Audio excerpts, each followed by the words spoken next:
Welcome viewers, and thank you for joining us right here on ASI Media for our Friday evening worship. I know it's a weekly occurrence for many of you, and maybe you can send this link right now to someone else who'd never worshiped with us. And let's do that now. We just want to continue sharing the good news of Jesus. Today we have a special guest who I will sit with and interview, and his name is Warren Tidd. You may know that name. If you don't, you will definitely see who he is and hear from him. And I want us all to be inspired by his testimony, grow and draw what you can from it. And as we all gather together to worship God and spend time on his holy day, let us always keep a song in our heart. And at this time, we would have a beautiful hymn being sung. So while you are home, join in safely through another week.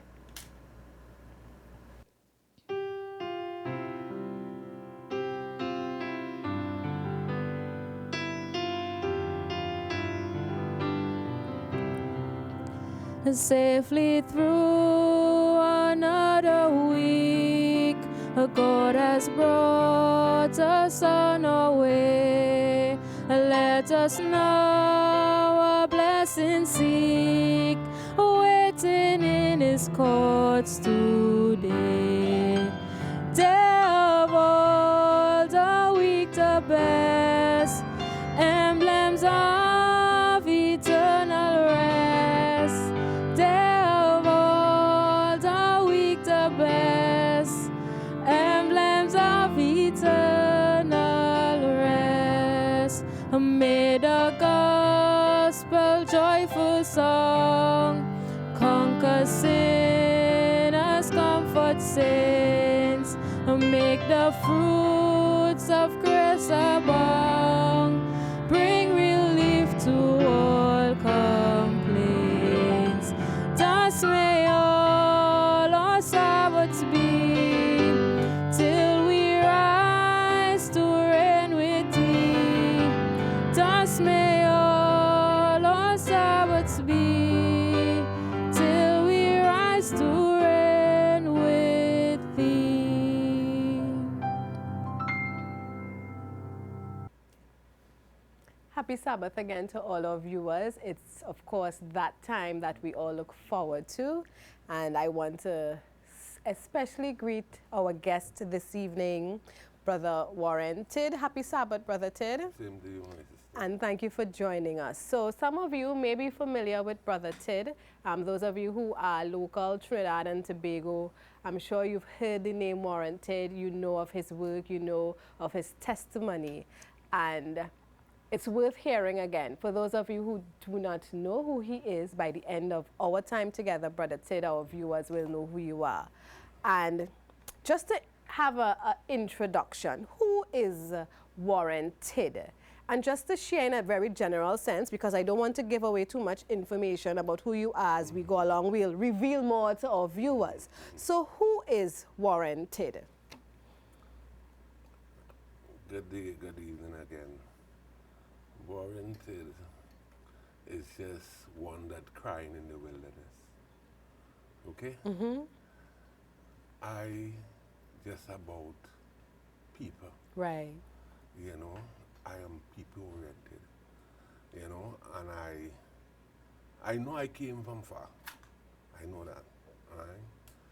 I just been warned about that, you know, almost every day. Mm-hmm. You know that I'm lucky to be alive. Right. And I give God all thanks and praise. Right, for but that. I want you to use the word blessed to be alive, Right, not blessed to be lucky. alive. Okay. Yeah, better word. You know. So I am just warranted one that, you know, is just championing a cause. Right, right. You know. Mm-hmm. To the end of the day, that is what it is. I'm championing a cause to see people, you know, turn their life around, you know, live blessed lives. Right. You know, come out of sin and, you know, live for the purpose, you know, recognize Jesus Christ for who he are. Definitely. You know, most important, because the life that we live in today, we may be here today and tomorrow we could be elsewhere. True. You know. Mm-hmm. So we ought to give it our best, you know, and live every day as the last day. Right. You know, I tell the guys that in the house every day, you know, because I know that I see certain things and I just have to laugh because I know Satan don't give up. Right. You know, he don't give up at no call, you know, at no time at all. He always believe, you know, so it's not about how much days and how much years that that does not matter with him. Right. You know, he will keep trying, and for whatever reason, he will keep trying. Right. You know, but you have to be aware of that. Right. So as we continue talking about who Warranted is, you know, viewers, you would understand the different layers to Brother Tid. And when he spoke about, he tell the guys this every morning in the house, you will know more about that house as well. So let's get into your childhood. Yes. Where did you spend your childhood? Where did you grow up? Well, I grew up in Malik half the way. And then when my mother moved to Diego Martin, I moved there with her. You know, for some reason, she would not leave me. Right. You know, if it's one person is coming, you is coming, and that kind of. Yeah, she had her eye on you. Yes, yes. I don't know for what reason. Right. Out of all her children, Right. How many children? How many of you? 4 of us. Okay. And I used to ask all the time, I said, my mommy, said, why is me? Yes. Why you targeting me? Right. Don't question me. That she Right. think, don't question me, Yeah. and that kind of different thing. I'm the second out of the 4. Okay. Right. My sister, Natalie, she's the biggest. Right. Oh, I don't know who Natalie is, but we share the name Natalie, so I like her already. Okay, okay, all right, yeah. So, you know, and she, you know, for some reason, you know, always target me. Right. You know, for some particular reason, Right. you know. I never know the reason. She Well, never you know, told me. siblings, that's Yeah, all part you of know, it, you know, as but, well. You know, but I want to give God thanks for that also too, Right. because I mean to say, I see my mother did things with me that she never do with the rest of children. Right. You know, and I always wanted to know, all down to when I was in Tobago and what I'm doing. She'd find, before she died, she find herself down here. Right, right. I said, so why you don't stay and rest yourself? What do you Yeah, think? she's coming to support you. Yes. Yeah, and that's nice. Yeah. And you know, You as you go back to Malik, as you think of your childhood, how would you describe your childhood? Well, my childhood, I will describe it as being rocky. It had some delinquency in it, you know, which it will have, Right. you know, had some delinquency in it, you know, but you know, the times was not as now, you know, and that kind of thing.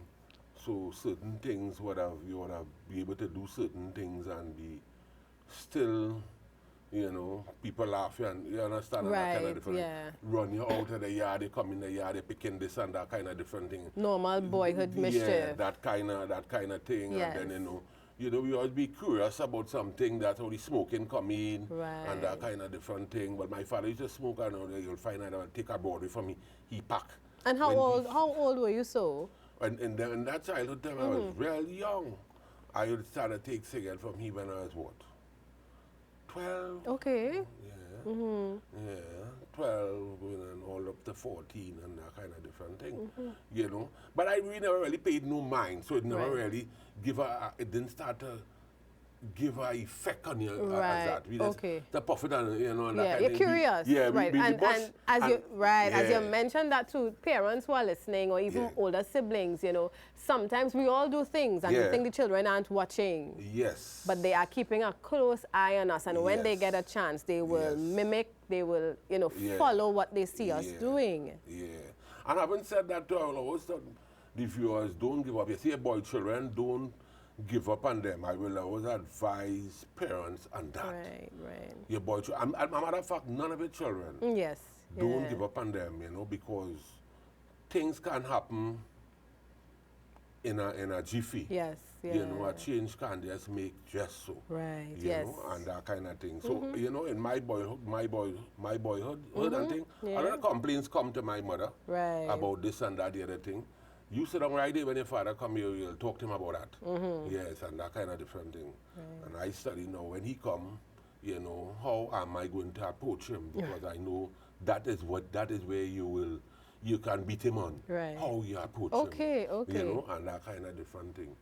So I wait and, you know, and that kind of different thing, and I wait and he will come. And this, that, the other thing, and she will lay her complaint. Right. That what she received. Yes. You understand, this, that, the other thing. And who would be the disciplinarian? Was mommy or daddy? Well, daddy at the time, because she said wait until him. Right. You know, at that time at 12, I began ticking, right? This, that, the other thing. Something with her, and at the time she tried to beat me, and something I pull away, and she sprained her finger, something, this, that, the other thing. She said, you're too strong for me? All right, and this and that, the other thing. Wait for daddy. Yeah, and she will wait, and my father will come, and this, that, the other thing. So when she lay her complaint, I hear he say, so them don't come and do thing too? Right. All right. Yeah, you got him. Yeah, you got him. You got him. This, that, the other thing. So I started timber around now, and you know, and that kind of different thing. You understand? He said, Warren, I see you, don't go there. Don't go back there. Right? You don't go back there. Because I know they'll come here. And then I will ask, what is the difference? Right. And then he will talk that, and that talk done there. And she will pass and watch me that cookie eye. You understand me? This I escape it. You understand what I'm trying to say? Because he's locked a room and beat me very bad. Right. You understand? And that kind of different thing. He's do all those different things. You know, and that was growing up and that kind of different thing. He will discipline you. When he see you didn't get room for that, yeah, he close up a room. You can't move. You understand what I'm trying to say? Yes. And he has a machine belt. Man, he soak up some money, man. You understand that kind of different thing? Well, now I hear they can't beat children and people that, and that kind of different thing, you know. So that's the kind different times, as different you said, times, right? you understand this what I'm saying? Different times that we are in and that kind of different thing. And in growing up during your boyhood days, even at that age, 12, 13 or younger, did you have like a church life or that kind of influence growing up? Is it something you knew about? No. I didn't know nothing about that. Right. Because of the mere fact that I can remember back that there was a time when Old Year's, New Year's thing that, and the kind of church, and well, I like because the churchyard was lively. Yes, of when course. You running about Yes. it. I kind of like that and that kind of different thing. But I never really pay attention to no word. Right. And that kind of, I'm more outside than anything else. Right. It's more of a social place for you. Yes, that's right. Because I socialize and I'm moving around and that kind of different. I meet guys who I go into school when I went to school, Richmond Street Boys with, and that kind of different thing, you know. So it was just about more or less that, you know, and that kind of different thing. You know, I really didn't have no, you know, no church influence, no church religious or anything influence. that bind on my mind that I heard that I would have liked and that kind of different thing. No, it was nothing like that. Right. You know, I just come there and minor thing, them do the thing, more or less them go up and take the thing and that kind of different thing, and you know, and that's just more about it. Right. And let's go through your years now. You are now, let's look at your maybe later teenage years, your youth. How would you describe that time? Because you mentioned the little boyish, you know, boyish mischief, and that's expected. But now you are a bit older, late teens, maybe looking at young adulthood. What kind of lifestyle did you have? Well, one of the things that happened, my mother and father had traveled to Boston. And I believe that is where it get away from. There's where it get away, you know, it get away from there. So we were staying with an aunt, you know, and that aunt would have been Adventist. Okay. Yes. Okay. She was Adventist, right? And, you know, and she was something that she was very strict on that kind of different thing. But she carried on her routine on a Friday evening. Right. And that kind of different thing. And when she's singing, I don't know the song she's singing, but when she's singing those songs and them, she would swear like it's 5 and 6 people are singing. You know, she was powerful, you know, Jordan is her name. You know, Tant, we used to call her Tant, and that kind of different. You know, and that kind of thing. I said, but I don't eat that. Why, how? Well, I say that for my sister to hear. Yes, but yes. she's hearing. Yes. She said, well, you'll eat it. And that kind of different thing. And, you know, she do a pumpkin and all kind of different things Right. with no taste. And I Right. say, she bring that for me to eat here this Saturday morning. Right. And that kind of different thing and that kind of thing. I said, Natalie, you want this and that kind of different thing? Natalie, Yeah. hush your mouth. That's You right. understand Don't that? get us in trouble. yeah. Natalie saying that. Yeah. Right. So that went on, right? Bam, bam, that was all right. Another kind of different thing. But I know, curious again, you know, want to start a mix and that kind of different thing. Because I was much older and that kind of different thing. Yeah. You know, and then too, my mother said that when she come back, she wants to send me to learn a trade. Before she started, she went to say, well, I'll do night classes at at John D. Because I like it plumbing. Okay. Right. So she had started, she went to get me enrolled, and then she get the form, she followed and blah, blah, and that kind of thing.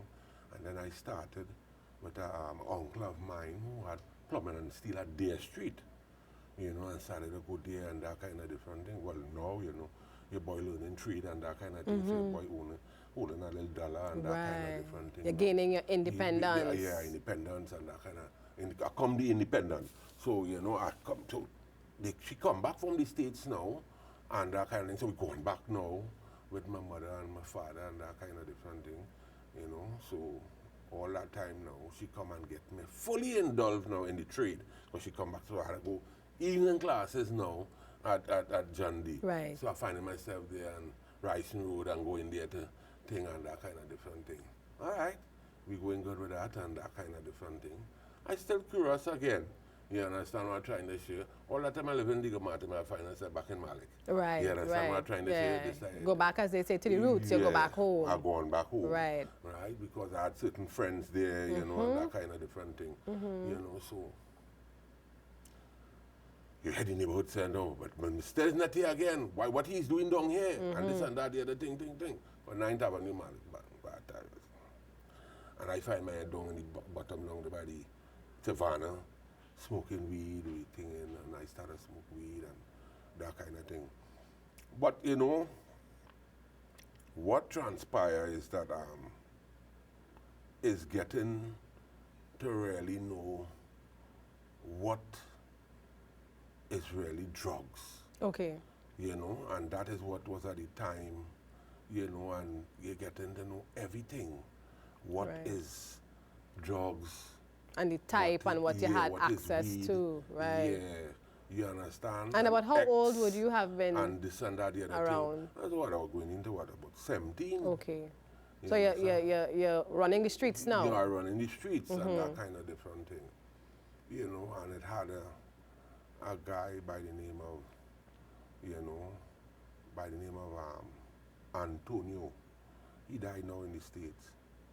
He say, you live in Digger Martin, so I will give you this gun to hide. You will keep it. And this and that, I keep the gun, okay? I take the gun, I travel all the way to Digger Martin with the gun. Right. Carry the gun home, have the gun home, take him with the gun, this in the morning. In the night time, I getting up to watch the gun and take him with the gun. I play the gun. Right. Curiosity again, Curiosity again. Weren't you afraid? Like, I mean, somebody approached you, maybe it might have been somebody you would have known and said, you know, hold this gun for me, and you took it? Yeah, I took it. Well, I know him very good. Right. You know, I'm down in the neighborhood, I know him very good. And, you know, he always wanted, you know, always try to give you, because they give you talks, Yeah. You real brave. Right. And this and that, and you the real one. And you self doesn't even know that he has been taking that. Yeah, you're taking the chain off. The chain up, yeah, you understand what I'm trying to say, and going along with that and that kind of thing. So I used to be doing that and taking and going along and that kind of thing. So that's why I ended up with the gun down in the end, that kind of thing. All right.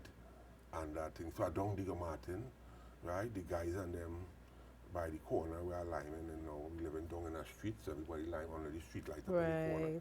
So I come up there in the night and there kind of different thing. And somebody singing and talking and this and anyone all the business thing, somebody, a man up and slaps one of the fellas and them. They say, well, me, I know getting to know the fellas and them. Yes. You know, but I was on the basketball court earlier on in the day with them fellas and them. And anyone only have a problem. And this and that thing, a fella thing from all the villages, from over near that side, come and saying that and that kind of different thing. Right. So I come on the street now, yeah, man, how you watching so? You have a problem with that? This and that thing. So I started to look back behind me. Right. To see who he's speaking Who you to. talking? Right. Yeah. Yeah. Can't be warranted. It can't be me because I never had anything to do with him. Right. You understand? When I look back at him, it's you are talking to. This, that, the other thing. You understand what I'm trying to say? If you have a problem, let me know one time. And this and that, the other thing. You understand? So when he says me, I recognize he and me now. So Right. I walk up more and you understand and watch him very serious in his face because he's much a little bigger than me and this, that, the other thing. Yeah. You understand this other thing. Don't watch me, boy. Don't watch me and put your hand in my face and that kind of thing. I started watching him now. Yeah. He touched me on my nose. Very kind of thing. So you know Warranted is going to walk back home. Yes, because Warranted have something Home, yes. So I walk back up home. I walk back down home. You understand? But even you go and tell the parents, me and business about them. Them now come up here and live again, blah, blah, blah. Little does he know that you're going for backup. Yeah. So I go on home, going under the washing machine. You understand? I have it in a kerchief. Right. And I come back up. So when I come back up now, you understand? He stand up in a certain corner. You understand? So I out. I say, so let me lash me for? Mr. Man will lash me for? You understand what I'm trying to say? And I out. You understand? So there, you know, me and I not with you, you know. Me and not with you at all, you know. This, that, the other thing, you know. You with them fellas and them. You understand? Me lash you, you know. Right. You understand? If I touch you in the face, sorry if I touch you in the face, brother. You understand me?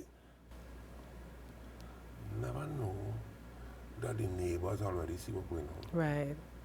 Call for the police. Right. And here's the police coming and hold Warranted with this gun. Right. So I want us to pause right there. Yeah. So when we started this program earlier, we heard a beautiful hymn, Safely Through Another Week. And, you know, when you mentioned that you had to stay with your Adventist aunt and you spoke about the singing, I remembered that we listened to that song earlier. So viewers, take note as we build the different layers of Warranted. That is one of his favorite hymns. And, you know, as it's Sabbath afternoon, Sabbath evening, when we reflect on the words, safely through another week, we really have a lot to be thankful for. You know, let us not take it for granted. You know, as we continue the story as well, viewers, I want you to understand why we are having this conversation. What do we want to learn about Warranted? What do we want to walk away with to help us become better Christians, better individuals, better human beings? So he's sharing with us. We're not glorifying the bad boy thing and the gun. I want us to pay attention, follow the progress of this story, and at the end of it, I know you will be blessed. So we're at the point now, you have your backup, you play bad, you don't know what was going on, the neighbors see. Police are now on the scene. Let's take it from there. Well, I was locked up. And that's your first encounter with the law? That's my first encounter with the law. Very first encounter with the law. And what was, I mean, you were about like, what, 18, 19? Yes, that's right. And how, like at that time, because you seem to be fearless. I mean, you're taking chances, you're seeing daddy smoking, you're curious, you're doing this, then you go back to the boys on the block. Yeah, I move very quickly. Yes. And you seem to be someone at that time in your life who seemed to be very fearless. You even mentioned that at age of 12, mommy couldn't handle you if she wanted to beat you because you were bigger for your age and you're strong. Did that help give you that kind of fearlessness about life itself? Well, you see what happened, the strongest part of my body is my mind. Right. I'm very strong in my mind. If I'm to do something, I'm not taking no. Right. It's not easy to talk me out of things when I already made up my mind. Right. That's the strongest part of my body. When I say, when I play football, they used to say you have a nice ace kick, hard with the left foot, you know. But I don't believe my left foot is as strong as my mind. And that is what happened. You know, and you see what happened with me, I don't like advantage and I don't like, you know, I don't, even all in person too, you know. Right. You know, and that's an encounter in person also too, you know. Right. You know, and you know, and they say, boy, you're gonna get killed, this, that, the other thing, you know, because I really don't back down. Right. You know, and that kind of different thing. So, having said that, you know, I approach everything, you know, with a willing mind. You know, always believe that I am innocent and I will be proven. Right. You understand? My innocence is yet to be proven. Right. You understand? And that kind of different thing. So here you are now, first encounter with the law. Are you at that time, and I know, of course, a lot of time has passed since then, but try and see if you can go back to that time, not because I want you to evoke those memories, but just thinking, you know, at age 19, having to go spend time in prison, is it that now you are telling yourself, okay, you see this? This not happening to me again. I'm not going through this. No. If I was to live back that, I wouldn't do that. Right. I wouldn't do that. I wouldn't do that. And I'm saying this to say to even the viewers and all who may have the children, you know, sit or whatever, you know, or play back to hear for the you know, when the children come around or whatever the case may be. I am saying this to say that I know every young person likes to have their own experience. Yes, yes. I recognize that in Mason Hall Secondary when I go there and speak. Right. I notice that also in Signal Hill when I go and speak. All the secondary schools I speak in Tobago. Teenagers, young people. Yeah. When I talk about prison, they are asking me questions about prison. I say, so why don't ask me other questions? Yeah. You know? Why focus on that? Yeah, you know, they love the prison talk. Yeah. And I want to know why it is, you know, and that kind of, I always ask myself that. So I always want to ask myself, you know, but they want to have an experience, you know, to believe. Yeah. And I tries to make them to know that experience you want to have, you are not sure that you will live through it. Right, exactly. Because of the time change. Yeah. You know, and that kind of thing. And I'm so frightened about that. Yeah, because we are less patient, we're more hasty. So as you say, the little boyhood mischief and little pranks you could get away with, now you can't do things like that because, I mean, young people, not just young people, I don't want to come across as I'm bashing young people. We all have access to so many different things much easily, you know, much easier now. You know what I get out of that? You know, when I came out of prison, having get hold for that gun and that thing, you know, the guy, the night with the incident, come home by my mother and my father and say, nah, it's a little joke, I can't touch him, you know, and that kind of different thing, this and that thing. Right. I'm saying that to say, will you feel that will happen today if somebody is to... Because we're not taking nothing, right? No, I'm talking about, I'm trying to... How he came home? How he came home. You feel if somebody get away with doing that kind of motion, will come home to your parents. Yeah, it's not happening. They're not happening. They're not doing that. Yeah, it's not happening. But I do that and I do that. Yeah. You understand? Time to move on. Because everybody had to prove themselves. So you ain't coming back to say ego. sorry or... No. Nah. No. And that is what I watched at that. When I came on, I see he came. Yeah. You see me on the basketball court playing and you realize I come out on the side thing. And when I reach home to bed and he find himself home. You know, like he watched to see what I was doing and go home and then he come home after me. Yeah. You know, and I watched that, you know. I just always play back that in my mind, you know, and say, look how Ansel came home and that kind of thing. He's a big, well, he's much older than me now, so I think he's in his 70s. Right. Yeah, I think last time I saw him he was in his 70s, he hold me and he hugged me up in Trinidad. Right, look at that. Yeah, you know, and that kind of different thing. A big old guy now. You know, but I watch back that. So I when I talk it in schools, that is come back to me. Yeah. So I say I wonder if these fellas, because I talk at CCC Corp, right? MIC is MIC Yes, there? MIC, yeah. Right. I talked there too, and a guy came to me and tell me, well, you have a case going on right now. We want to ask me certain questions about how going. Some case he had from Carnival, where he chopped somebody and this and that. But he's telling me that he's not sorry for the incident. And I said, how you are not sorry for the incident? Right. You know, and that kind of different thing. I said, but you want mercy by the court. Right, right. I said, so why you is not given mercy? Yeah. Interesting, interesting. Wow. I said, why you want to hold on? I said, you already cut the guy, you already chopped the guy. I said, come on, man. You know, and I'm trying to plead with him. Yeah. You know, I said, because you are asking me questions to get mercy before the court. You know. And you know, viewers, that point, Warren, is so profound in that we do that daily. Yes. You know, we wrong people. Yeah. And when people wrong us, we want a different type of treatment, a different approach. But when we are the guilty persons, you know, we tend to be harsh. Yeah. But So we want forgiveness. I told him, I said, don't work that way. You know. Yeah, interesting. Yeah. Mr. Ted, I want your number, you know. I said, before I get, I said, no. I said, Yeah.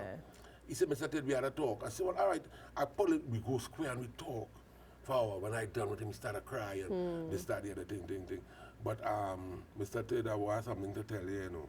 And this, thing. I said, well, talk to me. Right. Me and you here. Yeah. Because I think it was me and one of those girls from Trinidad. Right. So she told me, she told me the time now that Time she wanted to to- get back to the yes, plane. yes, You understand this, yeah. that, thing. So I called the officer and said, can I drop off for the plane for a minute? Right. I said, Shelly, I will call you. She said, okay, yeah, all right, then. And she leave and she went back, right?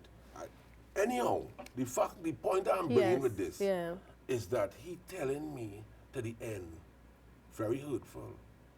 He say, Mr. Ted, I didn't ask to come in this world, you know. I said, wow, boy, that's a heavy one. So I started to say, Lord God, give me adequate wisdom to answer this one. Yeah. Because he really hit me below the belt. Yes, yeah. He caught me. He said, Mr. Ted, I didn't ask to come in this world, right? And I come in this world. So I tell him point blank, how it hang, it swing. Right. I said, wow. It doesn't matter. Yes, that's what he's saying, And, you know, you know. I want us, Warren, so here you are, 19 years old, your first encounter with the law, and you would have gotten an opportunity, of course, however the case would have gone, that's in the past, and you are back out, of course, right, on the streets, your home, amongst family. But something happened again that brought you back into the prison system. And this is where you would have spent many years. And I want our viewers to understand that, that Warren would have spent 14 years in our prison system. Not that he was sentenced for 14 years, but we understand sometimes how our judicial system is a bit slow. The majority of that time would have been spent waiting on your case. Remanded. Right? So he was remanded. So he would have been serving, but I don't want to say serving time, he would have been in prison waiting for his court matters to come before the judge, etc. When you talk about a remanded prisoner or remanded person in the prison system, they are not in any uniform, they are in civilian clothing when they go to court, etc. So he would have spent most of these 14 years just going through that process, and the time would have come where his case was settled. He was eventually sentenced for 3 years, I think. Yes, I got initially. it. Yes. Right? And then the matter would have been appealed and everything would have, you know, been considered. I was sentenced. While I was waiting an indictment, Right. Right, I got an indictment. I go before the court. I was charged with 3 other guys. We go before the court. The lawyers put up submissions for the next 3 guys. Right. The judge uphold the submission, stand the judge, let go them, and continue the trial. My trial take 18 days. Wow. Right? Right. I went in jail 20 and came out 34. Right. Yep. Right? That is, I checked back my copybook. Yes, I went yeah. back there 9. Yeah. Right? So that is what happened, right? And the trial went on with me. Right. Okay. Right? So I alone was on trial. Right? You see command design, principal design. And command design, he said, I am the principal, I am the I was the aggressor. Right. However the case may be. And he guide the jurors on them, and he addressed the jurors. Right. And called me back in the court. When he addressed the jurors, he told me stand up. The jurors say, he asked the jurors if they have come to a verdict. They say yes. They said they're guilty.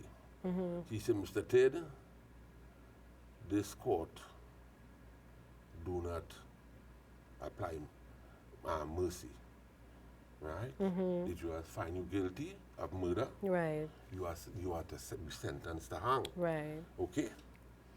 And what beat me in all of that, the judge is talking to me, and I am standing there, but he's talking with his back turned. Okay. And all of a sudden he's spinning on his chair Right. and started watch me. Did you hear all that I said? I said, yes. And he broke a pen. And he said, you will be sentenced to hang. You will take a place where you will be waiting that execution. It's the first time I get so frightened in my life. Right. After living so fearlessly. Something come in my heart and start getting mad. Boop, boop. All right. That's all right. And I was downstairs while he was waiting, when he was waiting for the Jerusalem to think and saying Psalm 35, saying Psalm 5, Psalm 27. And I just stay and I saying these Psalms and over and over. Right. And I say, I'm going up, I say, in Jesus' name, I have that, this matter. And only to hear that, you know. I say, but I ain't giving up on you, you know, God. Right. I ain't giving up on you, you know. I ain't giving up on you. I say, all right. You see, I go in a place and the officers come and put my hand behind me and they handcuff me and escort me outside and siren from Knox Street, from the High Court straight to the jail. Right. Siren, you know, it's like it's a wanted man, you know, and whatever, and they carry me inside of it. But what I have learned over the years, I know that the court does give the jail the information as to when one is going, when a trial is being going on. Right. The jail, especially a murder case, if it's 3 people on trial, the jail does the clean out cells. Okay. Because you sentence and you have to be in a cell by yourself. Self, right. So okay. 3 cells, they clean out 3 cells. Right. Pop it out, take it out. Right. And they're just waiting. Yeah, put sheets on the bed, put this up. And I want, for the benefit of our viewers, to fill that gap now, because we jumped ahead, because we spoke about the 14 years or so you would have spent in the prison system, and you would have waited so much time to get to that point where the sentencing would have happened. So in between that time, you're behind bars, this is your life now. How, you know, where did you have that turning point? Because it's obvious that you are here, right? You were committed to hang, but you are here sitting with us. You are talking about knowing Jesus and talking about you live for that, to share Jesus with others. When did that turning point take place in your life? That turning point started to take place in the remanded, when I was waiting in Golden Grove for indictment. In that 3 years, 4 years span, waiting, as you first explained, that it's a very slow system. Yeah. And I was waiting to go before the judge, right? That is how I could have said the Psalms and that kind of different, and had that little hope and that kind of different thing. Because a lot of champagne come, you understand, and that kind of different thing. And we used to be in our cells and saying, boy, I can't Saturday come in because I want to hear when he come in, and this and that, the other thing, and we will wait there, and we will wait there. And I have a question for him, boom, boom, boom. And who were you waiting on? Who were you waiting to hear? Somebody from there was a young pastor, a very young guy. From the Adventist church? Yes, that came it back. But they say, no, how come the other Pentecostal and people come in and, but you see, they're not giving the information that, you know, that you will really want now. Right. Look, my pause reason. Right. So during prison, you were exposed to the teachings of different Christian or just religions on a whole. Yes, yes. Because for those who may not know, in Trinidad and Tobago, you have many of the denominational groups have different ministries, and they go in to spend time with prisoners, encourage them, teach them the word. Yes. And Warren is saying that there were others, but Jehovah's somehow... Witness, Pentecostal, Baptists, Right. Muslims, Right. they all come. And Seventh-day Adventists were also in the mix. Seventh-day Adventists also. But something drew you to that. Drew us, boy, the whole Right. team of All us. right, You know, okay. but what happened? I will tell you this. I used to be out in the yard because I'm very good at basketball. So I used to be out there playing basketball and that Right. kind of different thing. And I will hear, and I came in jail, Muslim thing, you know. Right. Talking Muslim thing and this and that, the Right, other thing, you right. know. Say, Jesus is a great God. Amen. You know, and I will come there and when the basketball played, I would stop the basketball just so. And go just so. And say, Cardo, don't keep no meeting here now. Don't keep no meeting here. Adventist people, you know. Right. Cardo carrying on it. And reading Sister White book. And you would stop him. And I will stop him. All right. When God has a plan for us, nothing can stop it, God, huh? Sister, oh God, the talking thing, you know. And I will go and mash up the boy meeting. Right. I said, but Cardo, I tell you, don't think nothing here. I said, we playing basketball here and you come in to keep a meeting here. But I be done destructing all them, Mr. Ted, I'm Brother Ted, this and that. But I didn't like how he talking. You understand? Like he talking for me. Right. You know, and that kind of, I say, offending me, boy. Right. You understand? And that kind of different thing. And he will continue, and he keep in. And you know what get me more mad? The next day I come out, the man group get bigger. Right. The man had 10 people when I come now. While you're trying to shut it down. Why you trying to shut it down? The man group get bigger. So when did you start to join the group now? Well, Let me here hear. back and earlier now. Let me hear that. Yeah. I know what's stopping him. Yeah. Right. And I come and they open my cell last. Okay. Right? And I came to the bathroom late. So I thought it's a normal thing. And so I thinking in the bathroom, you know, I want a piece of cigarette to smoke. I smoke a piece of cigarette. I go in the toilet, and thinking wrong, and this and that, and this and that thing. Same time, Mr. Pierre say, everybody out of the bathroom, everybody done bathe this. I said, Mr. Pierre, but me ain't bathe that? Yeah. Yeah. I do business with that. Right. I said, well, you mad? I said, by the bed. He said, Ted, out the bathroom. I said, Mr. Pierre, I have to bathe. Right. And I went and I turned on the shower. And who And I was started to bathe. Mr. Pay? The Pt1 officer. Right. So he was a prisons officer. A prison officer. Right. Mr. Ted, I'm instructing you one more time, take up the shower and come out of the bathroom. I said, Mr. Pierre, I'm instructing you, come out of the bathroom and allow me to bathe. Right. But he get mad with that. Of course. He take his long staff and push it by my neck. Well, you know it's a strangle there. His whole jacket get burst down. Because I hold on and start a fight, Mr. Pierre. Mr. Pierre have on the wet on, take his whistle and blow his whistle. Well, they swarm like batchaks. Because the reserve come down and whatnot and what. I got my left hand break. Okay, right? And they put me in the cell block. Jesus, it's not an easy man in the world. He put me in the cell block, and I just stay in the cell block. They say I have a commissioner case. I damaged an officer. I have a commissioner case. All right? 2 months, 3 months I'm in the cell block. But the cell block is very frustrating. You know? What because is the cell block? confinement? They have you away from everybody. Okay. You know? And to my faintest notion, they have me there about 3 months. I can't get to see my charges, nobody at all. I can't get to talk with nothing at all. The papers coming up, I don't want to read the papers, and next one time I punch people, I don't want to see that. It's more frustrating, you know, that kind of thing. When prisoners go on a lot of punch papers. I say, I don't want to see that. Take a watching the punch boy, and he's a frustrated, I say, boy, I don't want to see, I don't want that boy. You understand what I'm trying to say? And Saturday morning came, and I hearing this singing. All right. Girl, I hearing this singing, boy, and I feel so sad in my heart. I say, I want to go down on the surface. Yeah, no, you're not going down there. You're going down there to make bacchanal there. No.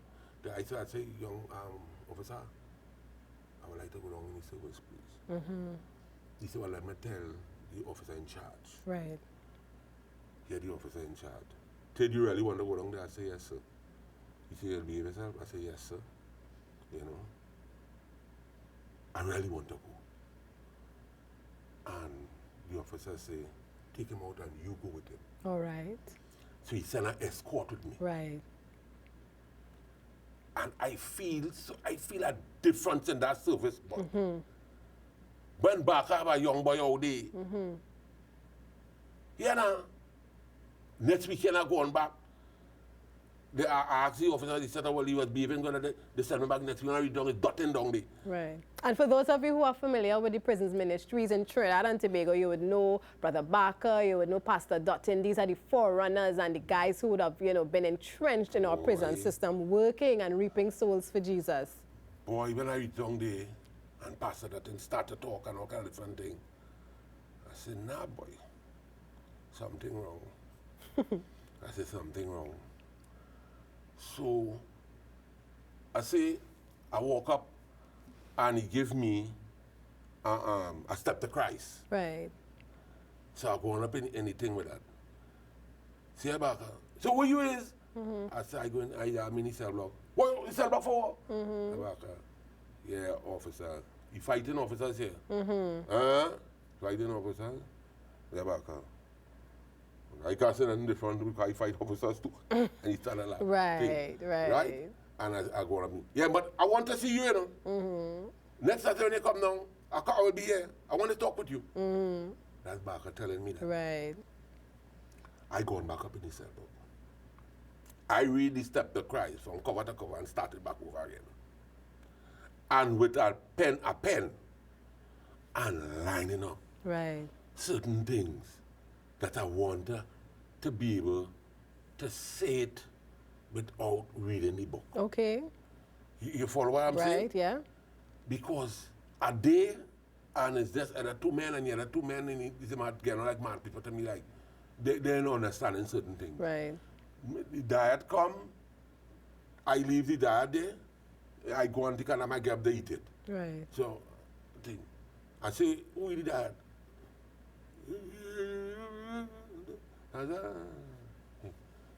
I ain't getting no rush. I have a pack of cricks, I eat my pack of cricks, this, that, the other thing. And I go on back reading the book. And that kind of different thing. The next Saturday come and I go on all day again. You understand? Back, I hear any voice. In down there, downstairs, I hear any voice. Yeah. So I say, officer, one for service here, sir. I poured man out. Yeah. You understand? I'm making back another one to go down now. Yes. I said, one for service here. They ain't taking them out yet. I say, I mean, they ain't taking them out yet. I said, boss man, we doing me that ball. Them fellas and them down there, the bunches of them pulling. He said, they ain't singing yet. They ain't take them out yet. Take your time. They take them out. And me and sure you going down there. I said, what? I said, well, he's a madman, boy. I said, you crazy, or? I said, me and say, I ain't going down there, boy. I said, I'm going to talk to the officer in charge. Right. Officer in charge say, yeah, the key name down here, they came to service already. So the officer in charge come and talk. He said, tell him I can know something. He's a big man, he's a big man. I'm going to straight up. They have an aggressive prisoner here, right? You're fighting with Mr. Pierre, you have a commissioner case, and that's the case, right? But you go to service already, and I will let you allow it to go to the third one. Right. So I'll be writing here in the book, Mr. Ted appeared at service again. Right. And he didn't have to allow that. He didn't have to allow that. Exactly so. Yeah. So God is working, eh? God is working. And you know, those meetings, when they bring my file for the commissioner, that is what put me back on the wing. All right. See? And that is when I reached back on the wing. To make a long story short. And when I reached back on the wing, that's when I stopped and said, oh, no cigarette to smoke. All right. You understand what I'm trying to say? Yeah, transformation. I don't want no jail wine to drink. You understand what I'm trying to say? And that kind of different thing. And I start, Chico had a great controversy where he was reading. He said, Ted Rand on this book, okay, I'm reading this book, you know. I said, no problem. This, that, the other thing. Now, the cell they put me in is a cell that the fella is the head, well, like he was Adventist from outside. Okay. Right? He was Adventist from outside. Because I started asking certain questions, and he answering off the bat very prompt. Right. I asked him, I say, how you knowing them thing, boy? Yeah, said, I was Adventist outside, you know. I said, okay. I said, all right. I said, but still, you know, in certain things, you know, and I said, anyhow, all right, this is the thing. He on top and I below, in under there, he on top and I below. But he's the orderly for the church out there. Okay. If they have any electric here, they give fee any shit around. Okay. Right? So when they take him out, the first man to come and take out. So he Saturday they come and take him out. And he said, no, sit down, said this. Your boy, and he wing now. Right. You know, so I free up now, so, you know, and that kind of thing. And I start back to get a visit, so they bring clothes for me. Right. So I go on out and I have a nice slippers on my foot and that kind of You're ready for service I'm now. ready for service. Yeah, I'm a nice service boy. Right. And I go on out. And you must know that the work that they have done take root. Amen. That is where my whole journey have started. Right. That guy had preached a sermon. John chapter 5. The angel spindly water and That one got you. the man who made line hook and sinker. Right. I said the man got me. So I started reading now. And Chico up there as a teacher. So I started asking Chico certain things. And Chico explaining certain things. So I said, Chico, so who is Melchizedek, boy? I said, without father and without mother. I said, Jesus had a father and a mother, and I said, I come good, you know. Right. I said, I'm here, you know, because he's answered the question. He laughed. Yeah. He said, Ted, Jesus wants you. That's what he told me. Right. I said, why are you saying that? Yeah. I don't want to hear that, you know. I want to answer my question. He said, Jesus wants you, boy. Jesus wants you. I said, Chico, you didn't answer the question here, Tim. I'm going to answer your question, Ted. Yeah. He said, I want to get us outside. So he went and he asked for a gate to the pale and go on the pale and he went and talked to the officer in charge and he take out a team. Take out 8 men for the table downstairs. So he said, oh, why down the table? Because they were shed the thing then, they had breadcrumbs and they share mackerel and whatever they clean up and that kind of different. We on that table there. And a study start. And Chico telling the rest of guys that Mr. Ted asked a question about Mr. Melchizedek. So older guy they might name Romeo. He say he's in the jail 36 years now. Wow. I said, wow. You see the age on him too. He said, and if you ask him a question like that, he said the spirit working with you. He said, I might tell you that. And you know, Warren, we have to, because you know, this discussion, and we may have to bring it back for a part 2. And you know, what I really wanted our viewers to understand that, you know, life wasn't lost for you. It seems as though life began for you in prison. It now start. I now see the reason for living. I now understand my purpose in life. And I want you to share that purpose briefly, because I don't want to have to end this interview and we don't touch on, you have accepted Jesus, and of course, you know, you have this passion to be there for others, to support them, and you want them to also know this good news. So, you know, time would have passed. Of course, I know you became involved in prison ministries, working with ex-offenders. And I want to bring us now to the organization you would have begun, because you're founder and director of a home that provides support for ex-offenders. Tell us a little about that work you're doing now. Well, that work that I'm doing now, it's a big work. It's a big job.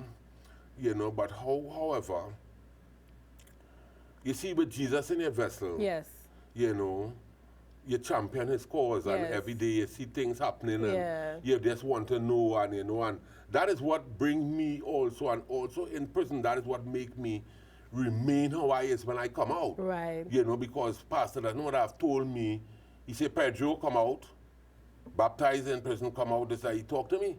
He said, and he went back with guns and he died. Right. Right? He says, so don't make it the fault I work with nobody. You understand what I'm trying to say? He told me that in his office. And I said, I hear with that. You understand? And I recognize that I'm to stay that way. Yeah. You know? I say... And a lot of ex-offenders, unfortunately, the system doesn't have that support for them, and they do go back to that lifestyle. What do you think kept you from going back? There was something every time. You see, the word crime and I had lost tastes for certain. I had lost taste for smoke. Right. You know, and I believe that was my big question, you know, and that kind of different thing. Because I can remember when I came out of prison, my mother tell me that certain people are outside want to see me and this, that, and I'm inside sleeping. And it's do as if it doesn't interest me anymore. You give up that. You give up that. Understood. And just for the benefit of our viewers, your organization is the Franchise Layman's Outreach. Franchise Layman Outreach. Yeah, so tell us about that. What type of work do you do there? Well, the prison send guys there, right? The prison send guys there. Also, when you come there, you're supposed to take a TB test, and you're supposed to take a blood test, right? But at that time, and all the time going now, you know, we guys come to the home, you know. So these are guys who would have served their time. Served their time. What, nowhere else to go and now? Having a problem or having a challenge to go back where they used to stay and that kind of different thing and that kind of thing. Because in the pre-release programs in prison, you know, when I go see them before they come to the house, they say, oh, they understand that the landlord take up somebody in the spot and put all the things outside in the garage and blah, blah, blah. And that kind of stories and that kind of thing. A guy, once he's a security officer, he say thing, he just buy a laptop from a guy, he get charged for stolen articles, he was in jail, he not working to them. So you provide housing for them. What about like program support? Do you help them, you know, be reintegrated, find work for them? Right now, with the thing, this is the whole idea. Society is not forgiving. And society always put up a front of trying to make an excuse of for somehow hiring an ex-offender. You understand? So I create own entrepreneurs. Okay. I say, right. So I say, right, what you think the guys, the last year the guys came in and actually guys said, they would like to mine some chickens. Okay. I said, all right, we're going at that. Nice. Right. I said, all in the morning, all it started. They said, you show the space. I said, I can't show them the space. And up to this morning, they put in stone and, now they want to build. You understand? Okay. That's a very interesting concept and I like it. So you are making entrepreneurs out of them. They are finding their way. Yes. So the next guy tell me, oh, he's a barber and he wanted this, that, the other thing. I say, you see, he's a barber, he wanted this, that, the other thing. I said, all right. I go into and I talk with somebody. And I get a machine. All right. You say, we'll buy a machine for him. I get a machine for him. Very good. And you understand? So he's starting now on a chair and he's trimming and this, that, the other thing. And that kind of thing. So own entrepreneurs, that is what I encourage them. Good. You understand? I said, all right, okay, Brother B called me. I talked the other day, the last time or 2 or 3 months ago. A month ago, I talked on Channel 5. Right. And Brother B called me to certain people wanted their some trees cut and some landscaping. We do landscaping also. Okay, good. Yeah, I must have said that the chief sec sent us 2 machines. Right. You understand? He came to the police and see the garden that we have there. That's excellent. I'm impressed. Okay, this is the thing. And I want, and as you know, I want to pause, viewers. We're taking a break, and again, I want to share with all of us another one of Warren's favorites hymn, and it's going to be sung for us now, and that is "What a Friend We Have in Jesus." And I'm sure you can identify with that. And you would also understand that why that is one of Warren's favorite hymns. What a friend we have in Jesus, indeed. And when we come back, we will take a closing statement from Warren, and somehow we'll have to ask the producer maybe to bring him back on because there's a lot still for us to get into. But we are so thankful that Jesus found you and you found him in prison, and a reformation and a transformation took place, and you are here to share this. So as soon as we hear that hymn, we'll come back and we are going to hear the closing words from Warren.